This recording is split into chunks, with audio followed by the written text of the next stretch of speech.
Hello dear student, welcome back to GDC classes और जिला परिषद महाराष्ट्र फार्मासिस्ट के सीरीज में आज हम आपके एचईपी सब्जेक्ट से कुछ इंपॉर्टेंट एमसीक्यू को लेकर आए हैं विद प्रॉपर एक्सप्लेनेशन के साथ। आज इन चीज़ों को समझने वाले हैं जो आपके एग्जाम पॉइंट ऑफ व्यू से काफ़ी इंपॉर्टेंट होने वाले हैं। चलिए बिना लेट किए हुए सेशन को स्टार्ट करते हैं। आज का फर्स्ट क्वेश्चन देखते हैं आपके human anatomy and physiology subject से, जो काफ़ी इंपॉर्टेंट है। चलिए देखते हैं फर्स्ट क्वेश्चन को। आपका first question, the condition of the equilibrium in the body is known as. Question आपसे पूछ रहा है कि बॉडी किस तरीके से अपने आप को बैलेंस कर लेता है, अपना एक नॉर्मल लेवल को मेंटेन करता है, उस प्रोसेस को क्या बोला जाता है? उस प्रोसेस को बोला जाता है आपका होम्योस्टेसिस। उस प्रोसेस को क्या बोला जाता है? होमो नहीं होता है, होम्योस्टेसिस। तो स्टेसिस का मतलब होता है स्टेबल रखना, स्टेसिस का मतलब स्टेबल, और होम्यो का मतलब होता है सिमिलर। सिमिलर स्टेट को वो अपना अचीव कर लेता है हमारा बॉडी। जैसे मैं आप इसको एग्जांपल से हम समझाएं तो सबसे पहले मैं बात करता हूं आपका बॉडी टेम्परेचर। हमारा इंटरनल बॉडी टेम्परेचर कितना होना चाहिए? 37 डिग्री सेल्सियस होना चाहिए। लेकिन जैसे ही हम रनिंग करते हैं तो हमारा बॉडी टेम्परेचर इंक्रीज होता है, लेकिन जैसे हम रेस्ट करते हैं फिर से हमारी बॉडी में क्या आ जाता है? होम्योस्टेसिस के प्रोसेस के थ्रू हमारी बॉडी फिर से नॉर्मल लेवल 37 डिग्री सेल्सियस तक अपने आप को मेंटेन कर लेता है। तो फर्स्ट तो ये हो गया, जब हम रनिंग करेंगे, ठीक है, जब हम गुस्सा करते हैं उस समय हमारा बॉडी टेम्परेचर इंक्रीज होता है, लेकिन जब हम कूल्ड हो जाते हैं, नॉर्मल हो जाते हैं, या जब आप रेस्ट करते हैं तो आपका बॉडी टेम्परेचर नॉर्मल हो जाता है। ये क्यों हो पाता है? क्योंकि हमारे बॉडी में होम्योस्टेसिस का प्रोसेस होता है। दूसरा, जैसे मैं बात करता हूँ आपका ब्लड शुगर लेवल, ले लीजिए आप ब्लड शुगर लेवल। ये ब्लड शुगर लेवल कितना होना चाहिए आपका? 70 से आपका 140 होना चाहिए आपका नॉर्मल, यदि मैं बात करूं तो।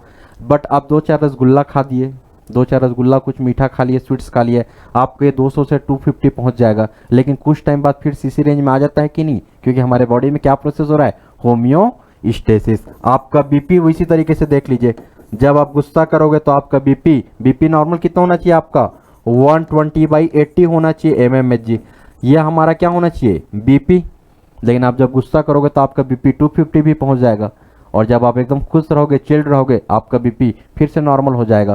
तो ये सब प्रोसेस को क्या बोलते हैं? यही सब प्रोसेस को बोला जाता है बॉडी में जो आपका इक्विलिब्रियम का जो प्रोसेस है। और यही प्रोसेस यदि डिस्टर्ब हो गया तो फिर इसके वजह से वो डायबिटीज हो जाएगा, यहाँ पर वो हाइपरटेंशन, हाइपोटेंशन की प्रॉब्लम आ जाएगी, और यहाँ पर फीवर हो जाएगा यदि ये मेंटेन नहीं हो पाया आपकी बॉडी में। तो क्लियर हुआ? चलिए नेक्स्ट क्वेश्चन को अब हम लोग सॉल्व करते हैं। Processing, packaging, labelling and delivery of the protein lipid to the different part of the cell is a function of. जहां पर भी आपसे क्वेश्चन में पूछेगा प्रोसेसिंग का काम, पैकिंग का काम, लेवलिंग, प्लेगिंग, ये जो टर्म्स वर्ड आएंगे तो समझ लेना काम किसका होता है? आपका गॉजी ऑपरेटर, या फिर बोल सकते हैं गॉजी बॉडी। ये आपका बिल्कुल एक डिलीवरी बॉय के जैसे होता है, ठीक है।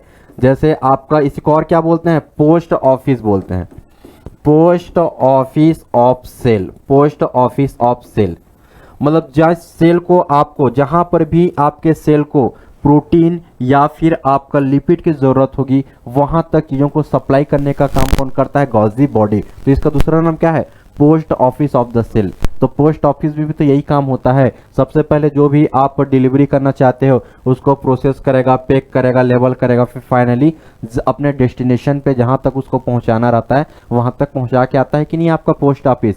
वैसी आपका गॉजी बॉडी है, जिस सेल को नीड होगी प्रोटीन की, लिपिड की, तो वहां तक प्रोटीन लिपिड को पहुंचाने का काम, डिलीवरी करने का काम कौन करता है? हमारा गॉल्जी बॉडी जो है।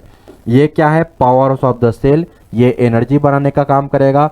सेंट्रोसोम का काम क्या होता है? ये सेल डिवीजन का प्रोसेस में पार्टिसिपेट करेगा। आपका सेल पता होगा, एक पेरेंट सेल आपस में डिवाइड होता है आपका, ठीक है, फिर आपस में ये भी डिवाइड होता है। इस प्रोसेस को क्या बोलते हैं? Cell division. तो सेल डिवीजन का प्रोसेस में कौन पार्टिसिपेट करता है? सेंट्रोसोम। और न्यूक्लियस क्या होता है? न्यूक्लियस में न्यूक्लिक एसिड होते हैं, डीएनए और आरएनए, जो कि न्यूक्लिक एसिड होते हैं। डीएनए क्या होता है? हमारा जेनेटिक मटेरियल, और आरएनए होता है हमारा प्रोटीन का सिंथेसिस करता है। तो ये सभी चीज़ों के बारे में आपको अच्छे से लर्न करना है। तो इसका करेक्ट आंसर आपका ये होगा। Lysosome are known as the suicidal bag because.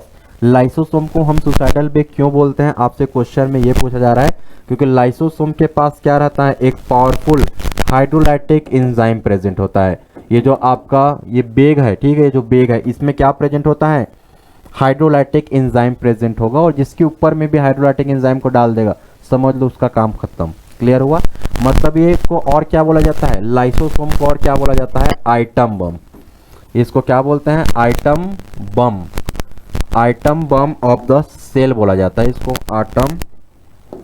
Item bomb of the cell. ठीक है, ये आइटम बम होता है सेल का, मतलब सेल अपने पास क्या रख के चल रहा है, एक आइटम बम रख के चल रहा है, ताकि कल का बैक्टीरिया, वायरस या कोई भी फॉरेनर, ठीक है, हमारे सेल को यदि डिस्टर्ब करे तो उसके ऊपर हम क्या डाल देंगे, अपना आइटम बम को डाल देंगे। किसको डाल देंगे, हाइड्रोलाइटिक एंजाइम।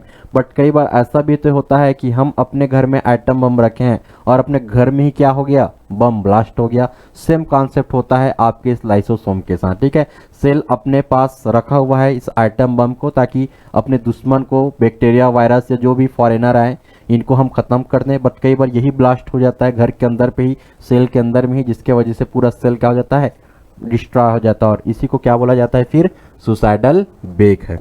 क्लियर हुआ इसका कॉन्सेप्ट क्यों बोल रहे हैं। बट अभी फिलहाल आपको इतना ही याद रखना है कि इसके पास एक हाइड्रोलाइटिक एंजाइम प्रेजेंट होता है, इसके वजह से इसको सुसाइडल वेग बोलते हैं। नेक्स्ट क्वेश्चन 4th नंबर का, आप क्वेश्चन को सॉल्व करते हैं। Which make the loose connective tissue. ठीक है, इलास्टिन। तो इलास्टिन किसके वजह से होता है, इलास्टिन मतलब एक फ्लेक्सिबिलिटी क्यों आ पाती है आपकी टिश्यू में, due to the presence of the collagen fibre. Collagen fibre की वजह से एक इलास्टिसिटी, एक फ्लेक्सिबिलिटी प्रोवाइड करता है हमारा जो आपका कोलेजन है। फिर बात करते हैं आपका टेंडन। तो टेंडन क्या करता है, आपको बोन को मसल से ज्वाइन करने का काम करेगा। बोन को मसल से ज्वाइन करने का काम कौन करता है, आपका टेंडन। लिगामेंट की बात करते हैं, लिगामेंट क्या करता है, लिगामेंट बोन को बोन से कनेक्ट करने का काम करता है। मेनी टाइम आया हुआ क्वेश्चन है कि बोन को बोन से कनेक्ट करने का काम, जोड़ने का काम कौन करता है, लिगामेंट। और टेंडन का काम क्या होता है, बोन को मसल से अटैच करने में, जुड़ने में हेल्प करते हैं। ठीक है, भूल जाओगे तो उसको याद रखना बबली नाम से। कैसे याद रखोगे, बबली। तो बी से क्या हो गया, बोन, बोन, और ली से क्या हो गया आपका लिगामेंट। और ये दोनों एक दूसरे के क्या हो जाएंगे, अपोजिट हो जाएंगे। जब बोन को बोन से जुड़ आपको अटैच कर रहा है लिगामेंट, तो बोन को मसल से कौन जोड़ेगा, आपका टेंडन जो है। क्लियर हो गया। इसका करेक्ट आंसर ए होगा, क्योंकि यहाँ पर इलास्टिक की बात कर रही है, मतलब फ्लेक्सिबिलिटी की बात करें तो कोलेजन फाइबर की वजह से फ्लेक्सिबिलिटी आती है हमारे कनेक्टिव टिश्यू में।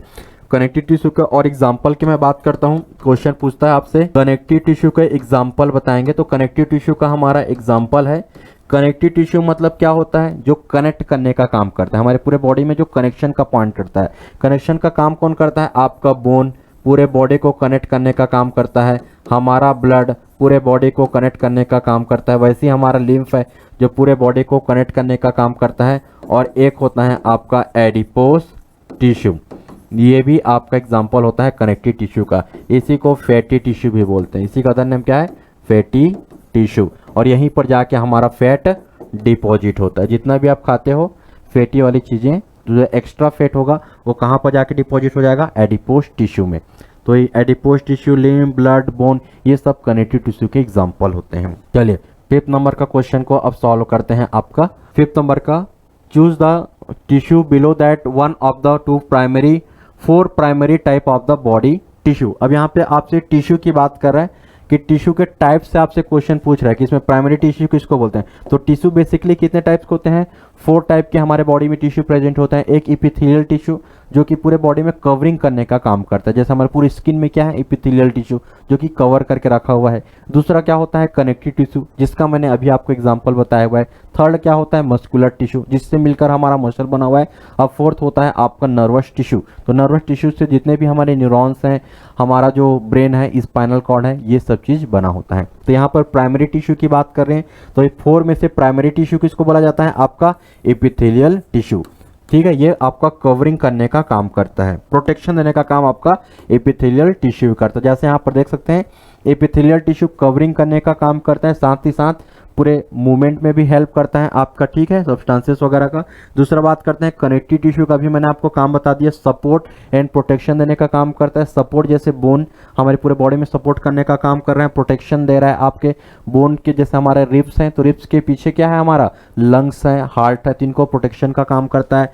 मसल टिश्यू, इसके वजह से बॉडी में मूवमेंट हो पाता है। जितना अच्छा मसल होगा, मसल में स्ट्रेंथ होगा, ज़्यादा आप काम कर पाओगे। और आपका नर्वस टिश्यू आपके पूरे बॉडी में क्या करता है, सिग्नल को ट्रांसमिट करता है।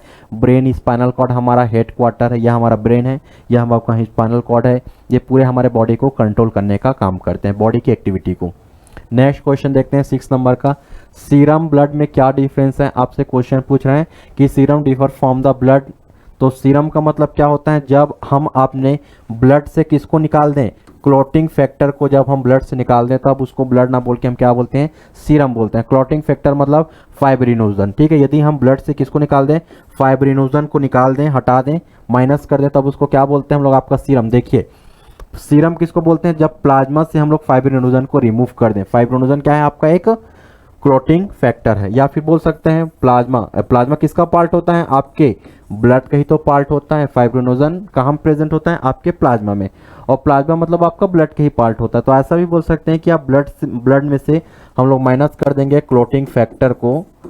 ब्लड से यदि हम लोग माइनस कर दें क्लॉटिंग फैक्टर, मतलब इसको हम लोग माइनस कर दें, तो क्या बन जाएगा, सीरम। वो क्या बन जाएगा, सीरम। देखिए यहाँ पर देखिए आपका क्या क्या प्रेजेंट है, प्लाज्मा है, WBC RBC है, और यहाँ पर क्या है, आपका क्लॉटिंग फैक्टर को यहाँ से रिमूव कर दिया गया, ठीक है। तो क्लॉटिंग फैक्टर को रिमूव कर दोगे फाइब्रिनोजन को, तो इसको हम लोग प्लाज्मा सीरम बोलते हैं। 7 नंबर का, process of formation of the blood corpus is called, ठीक है। मतलब ब्लड फॉर्मेशन का प्रोसेस को क्या बोला जाता है, नेम ही इंडिकेट कर रहा है कि क्या बोला जाता है, आपका हीमोपोइसिस, ठीक है। क्या बोला जाता है, हीमोपोइसिस। मतलब जो हमारा ब्लड है, तो ब्लड सेल कहाँ पर बनता है, हमारे बोन मेरो में बनता है। उस प्रोसेस को क्या बोला जाता है, ठीक है। हमारा जो बोन है, बोन के बोन मेरो में, बोन में क्या प्रेजेंट होता है, आपका रेड बोन मेरो, और रेड बोन मेरो में ही क्या बनता है, हमारा RBC बनता है, या फिर बोल सकते हैं ब्लड सेल बनेगा, WBC RBC ये सब यहीं पर बनते हैं। तो इस प्रोसेस को क्या बोला जाता है, इस प्रोसेस को बोला जाता है हीमोपोइसिस। टर्म है, याद रखना पड़ेगा आपको ऐसे टर्म जो है। Which of the following is not a main function of the lymph node. Lymph node क्या होता है आपका, ये आपका लिम्फेटिक सिस्टम का एक पार्ट होता है, जिसका काम होता है बैक्टीरिया वायरस में, ठीक है। जो लिम्फ में जो बैक्टीरिया वायरस प्रेजेंट होता है, इनको किल करना, ये इसका काम होता है। साथ ही साथ इसमें आपका लिम्फोसाइट का प्रोडक्शन होता है, मतलब एंटीबॉडी का भी प्रोडक्शन करने का काम करता है। तो देखिए कहाँ काम होता है इसका फंक्शन, देखिए formation of the white blood cell, बिल्कुल करेक्ट है, क्योंकि आपका इसमें लिम्फोसाइट प्रेजेंट होता है, और लिम्फोसाइट क्या होता है, आपका वाइट ब्लड सेल होता है आपका। फॉर्मिंग द एंटीबॉडीज, बिल्कुल यहाँ पर एंटीबॉडी का भी फॉर्मेशन होता है, और बैक्टीरिया वायरस को किल करने का काम करता है हमारा जो लिम्फ नोड है। बाकी फॉर्मिंग द RBC तो पहली बात आपका लिम्फ में तो प्रेजेंट होता ही नहीं, इस बात को याद रखो। लिम्फ में आपको RBC प्रेजेंट होता ही नहीं है। लिम्फ में क्या प्रेजेंट होता है, लिम्फ में आपका वाइट ब्लड सेल प्रेजेंट होगा, और साथ ही साथ आपका प्लाज्मा वाला पार्ट प्रेजेंट होता है। लिम्फ में आपका प्लेटलेट्स और आपका रेड ब्लड सेल प्रेजेंट नहीं होते हैं। तो ऐसे ही गलत हो गया आपका, क्योंकि यहाँ पर लिम्फ नोड की बात कर रहा है, तो वहाँ कभी भी रेड ब्लड सेल प्रेजेंट होता ही नहीं है। क्लियर। चलिए नेक्स्ट 9 नंबर का क्वेश्चन को आप सॉल्व करते हैं। Which of the following is the bottom chamber of the left side of the heart. Heart के लेफ्ट साइड को क्या बोलेंगे, तो ऊपर वाले को क्या बोलते हैं, अपर चेंबर को आर्ट्रियम, और लोअर चेंबर को क्या बोलते हैं, वेंट्रिकल। लेफ्ट साइड बोल्ड होगा तो लेफ्ट वेंट्रिकल इसका करेक्ट आंसर होगा। ये आपको चेंबर से क्वेश्चन पूछा गया है। हमारे हार्ट में 4 चेंबर्स प्रेजेंट होते हैं। यहाँ पर देखिए हमारे हार्ट में 4 चेंबर्स प्रेजेंट हैं।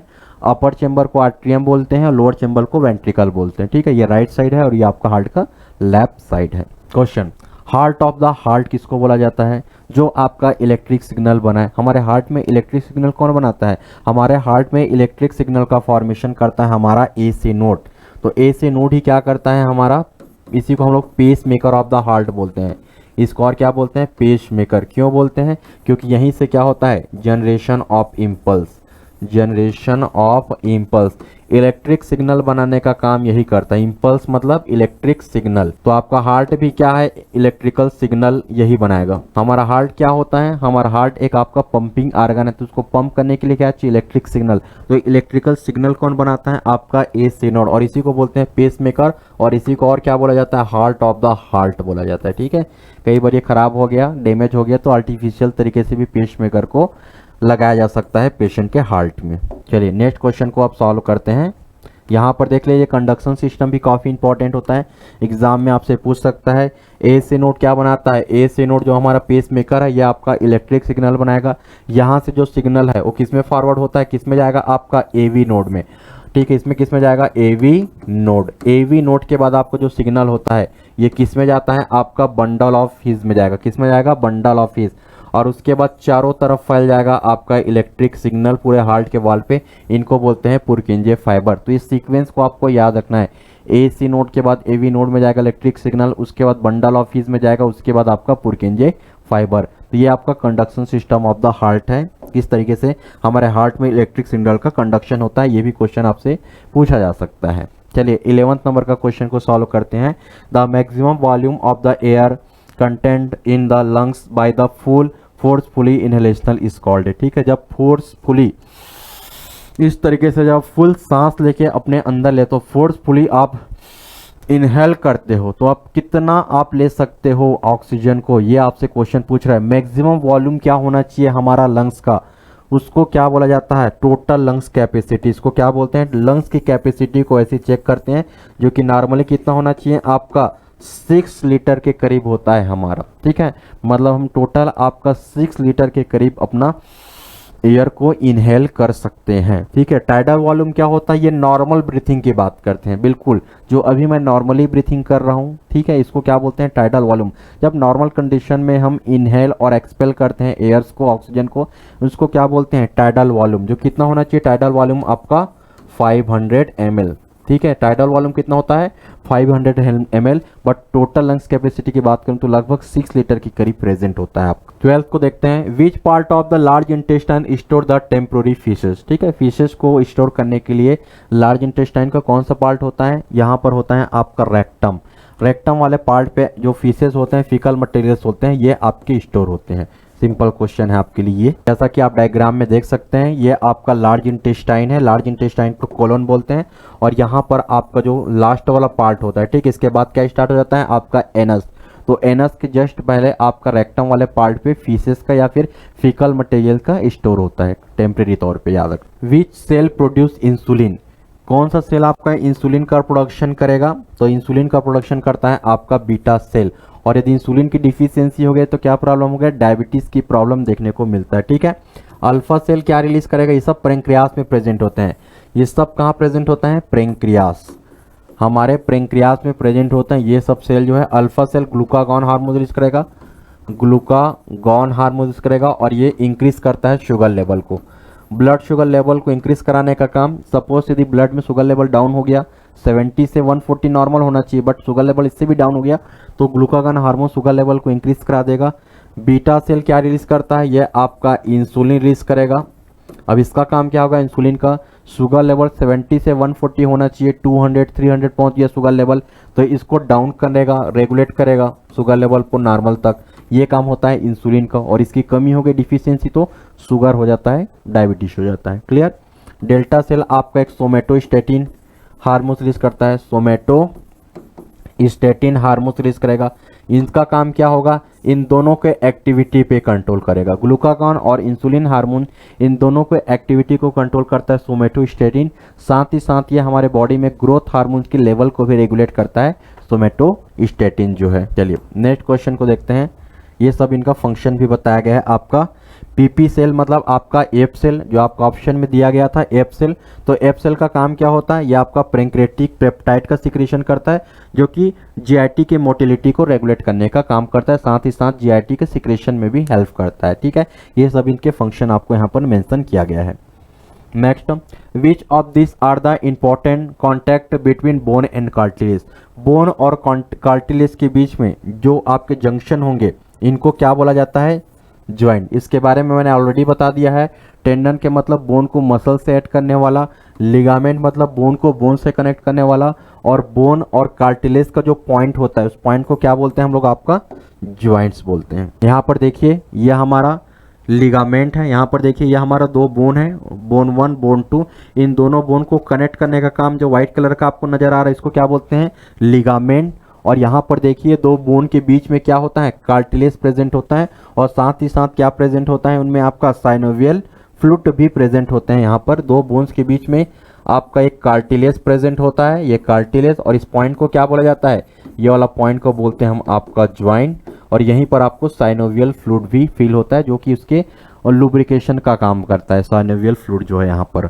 और यहाँ पर यदि आपका ये बोन को यदि मसल से कनेक्ट है, यदि एक मसल से मैं कनेक्ट कर दूं तो इसको क्या बोलते हैं, टेंडन। तो बोन को मसल से कनेक्ट करने का काम कौन करता है, टेंडन। नेक्स्ट आपके ज्वाइंट से क्वेश्चन पूछा गया है। देखिए सभी तरीके का हमने आपका एचईपी सब्जेक्ट में पूरे सिस्टम में से सही, आपके हार्ट से भी हमने कुछ क्वेश्चन लिए हैं, आपके लंग से भी हमने कुछ क्वेश्चन पिक किए हुए हैं, किडनी से भी कुछ क्वेश्चन आपके पिक किए हुए हैं, सेल टिश्यू चैप्टर से भी पिक किए हैं, और यहाँ पर आपका ज्वाइंट से भी क्वेश्चन, मतलब डिफरेंट आपके बॉडी सिस्टम से हमने क्वेश्चन को यहाँ पर सेलेक्टेड क्वेश्चन को आपके लिए सेलेक्ट किया हुआ है। देखिए नेक्स्ट क्वेश्चन 15 नंबर का क्वेश्चन देखिए, हिंज ज्वाइंट कहाँ प्रेजेंट होता है। तो हमारा जो हिंज ज्वाइंट होता है ये आपका प्रेजेंट होगा आपका humerus and radius femur and pectoral girdle फीमल एंडसन, ये हमारा प्रेजेंट हो जाएगा आपका ह्यूमरस एंड अल्ना के बीच में, ये प्रेजेंट हो जाएगा। कहाँ प्रेजेंट होगा, ह्यूमरस और अल्ना। यहाँ पर देखिए, यहाँ पर जो आपका होता है, यहाँ पर ball and socket joint present होगा।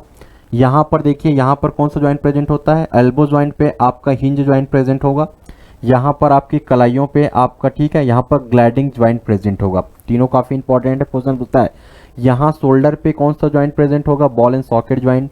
यहाँ जो आपका हिंज, यहाँ पर जो एल्बो ज्वाइंट है, यहाँ पर कौन सा ज्वाइंट प्रेजेंट होगा, इसको बोलते हैं आपका ये वाला ज्वाइंट, ठीक है, हिंज ज्वाइंट बोलते हैं, जो यहाँ पर एक ही डायरेक्शन में मूवमेंट पॉसिबल है। और ये जो आपका रिस्ट ज्वाइंट होता है, यहाँ पर ग्लाइडिंग ज्वाइंट प्रेजेंट होता है। वैसे ही आप नीचे को भी काउंट कर लीजिए, जैसे यहाँ पर शोल्डर है, बॉल एंड सॉकेट का एग्जाम्पल, तो हमारा हिप वाला जो रीजन होता है, हिप बोन, ये भी एग्जाम्पल हो गया आपका बॉल एंड सॉकेट ज्वाइंट का। यहाँ पर जैसे आपका ये एल्बो ज्वाइंट है, तो आपके पैरों में हो गया नी कैप, नी कैप में भी हिंज ज्वाइंट ही प्रेजेंट होता है। यहाँ जो कार्पल होता है आपका, ठीक है, जो रिस्ट ज्वाइंट में जो कार्पल बोन होते हैं, वहाँ पर ग्लैंडिंग ज्वाइंट प्रेजेंट है। वैसे ही आपके नीचे एंकल बोन पे भी क्या प्रेजेंट होता है, आपका ग्लैंडिंग ज्वाइंट या फिर टार्सल ज्वाइंट। क्लियर।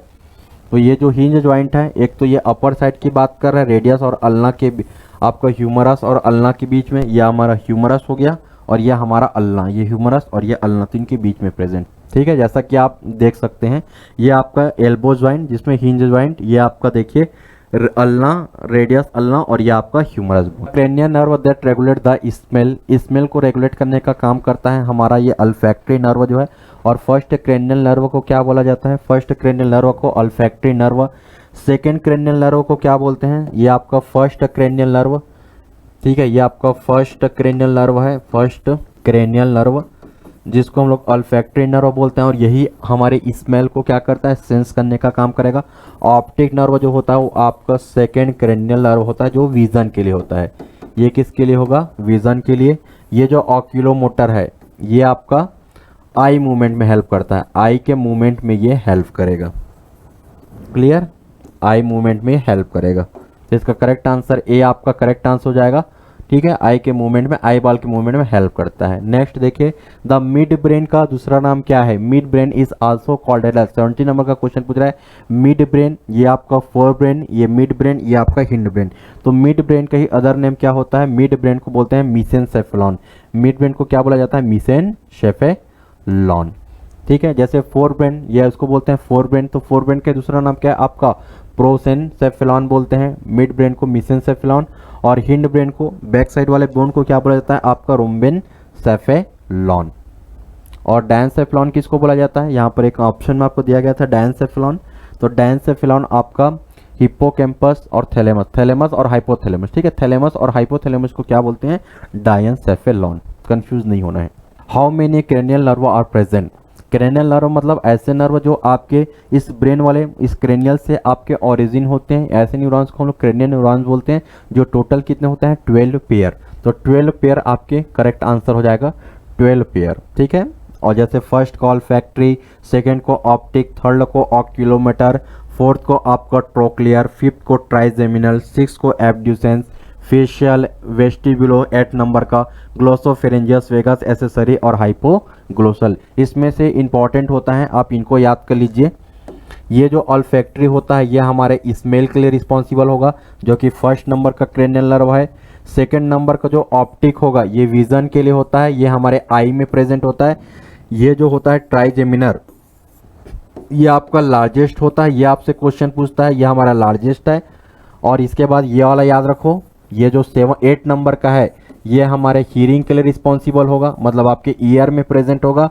ये जो 9 नंबर का है ये हमारे टंग में प्रेजेंट होगा, टंग से सिग्नल को हमारे ब्रेन तक ले जाने का काम करेगा।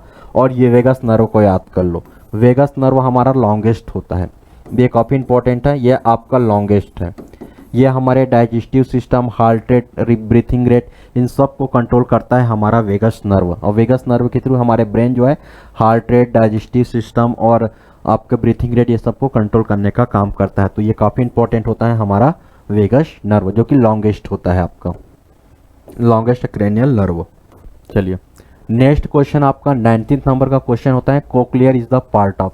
तो कोक्लियर किसका पार्ट होता है? तो हमारा जो कोक्लियर होता है ये आपका इंटरनल ईयर का पार्ट होता है। कोक्लियर का शेप देख लीजिए, जलेबी के जैसे जो आपको शेप नजर आएगा ये वाला, इसको क्या बोलते हैं? कोक्लियर। तो कोक्लियर कहाँ प्रेजेंट होता है? हमारे इंटरनल ईयर में प्रेजेंट होता है। जैसा कि आप इसमें डायग्राम नहीं दिया गया है, ठीक है, थोड़ा सा मैं आपके लिए एक डायग्राम भी बना दें। देखिए हमारे, यदि मैं ईयर का स्ट्रक्चर बनाऊं आपके लिए, तो ये आपका पिन्ना, ये वाला स्ट्रक्चर हो गया पिन्ना। इस तरीके से आपका एक कैनल होगा और कैनल के बाद ये आपका एक्सटर्नल हो गया, यह हमारा एक्सटर्नल ईयर हो गया। उसके बाद बीच में आपको 3 बोन मिलेंगे, मेलियस, इनकस, स्टेपिस, और उसके बाद फिर स्ट्रक्चर होगा इस तरीका। और इसी इंटरनल स्ट्रक्चर को कोक्लियर बोलते हैं, कोक्लियर। ये इसको बोलते हैं हम लोग आपका इंटरनल ईयर। यहाँ पर 3 बोन प्रेजेंट होते हैं, मेलियस, इनकस, स्टेपिस, ये आपका मिडिल ईयर, और ये आपका एक्सटर्नल ईयर। ये आपका स्ट्रक्चर है ईयर का। तो यही पूछ रहा था कोक्लियर किसको बोलते हैं? इंटरनल ईयर वाले पार्ट को। Name the site of the sperm maturation. ठीक है, स्पर्म कौन बनाता है? हमारे टेस्टिस में स्पर्म का फॉर्मेशन होता है, बट इसका मैच्योरेशन कहाँ पर होता है? आपका इपीडिडीमिस में। इपीडिडीमिस में क्या किया जाता है? हमारा ये जो आपका इपीडिडीमिस है आपका यहाँ पर, ठीक है, बनता कहाँ पर होता है? आपका लेडिक सेल से आपका स्पर्म का फॉर्मेशन होता है आपका, मतलब आपका टेस्टिस क्या बनाएगा? ये जो आपका टेस्टिस है, तो टेस्टिस क्या बनाएगा? आपका टेस्टोस्टेरोन हार्मोन्स भी बनाएगा, मेल सेक्सुअल हार्मोन्स, और साथ ही साथ आपकी स्पर्म का भी फॉर्मेशन करता है। बट ये आपका इपीडिडीमिस में जाके स्पर्म क्या होता है? मैच्योर होता है। क्लियर हुआ इतना पॉइंट्स? तो ये आपका रिप्रोडक्टिव सिस्टम का एक क्वेश्चन हमने यहाँ पर ऐड किया हुआ था, और यहाँ पर हमने इंपॉर्टेंट क्वेश्चन को डिस्कस किया हुआ है, जो आपके जिला परिषद फार्मासिस्ट जो महाराष्ट्र में आई हुई वैकेंसी है, इनके लिए काफ़ी इंपॉर्टेंट होने वाला है। तो एक बार जरूर इन सभी चीज़ों को रीड करके जाइए, आपके एग्जाम के लिए काफ़ी इंपॉर्टेंट होगा। Thank you.